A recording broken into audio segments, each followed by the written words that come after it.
बिस्मिल्लाहिर्रहमानिर्रहीम। आप देख रहे हैं एसएस सईद शेफ चैनल। आज हम बना रहे हैं काले चने आलू की चाट खट्टी।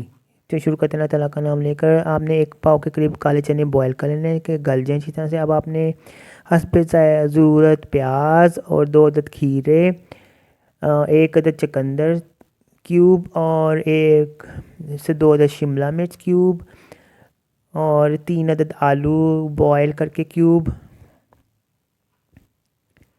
ठीक है, और आपने हरी मिर्चें डाल देने 3 से 4 अदद और पुदीने के पत्ते शामिल कर देने। टमाटर 3 से 4 अदद क्यूब बीज निकाल के, और बंद गोभी क्यूब करके डाल देनी है, और हरा धनिया शामिल कर देना है इसके अंदर।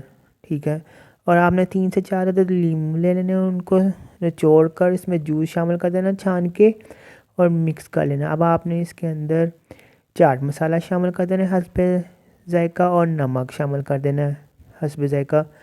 और आपने आधा पाव के करीब इमली ले लेनी, इसको अच्छी तरह से पानी डालकर बॉयल कर लेना। जब वो बॉयल हो जाए और नरम हो जाए इमली, तो उसको ठंडा करके मिक्स करके छान के पानी निकाल लेना, और इस पानी को चाट में डालकर मिक्स कर लेना। लीजिए, ये मज़ेदार आलू चने की चाट तैयार है। अब आपने इसको कोली बाउल में से निकाल कर प्लेट में शामिल करना है, और ऊपर हरा धनिया डालकर सर्व कर देना है। मेरे चैनल को सब्सक्राइब करिएगा, लाइक करिएगा, फॉलो करिएगा। अल्लाह हाफिज़।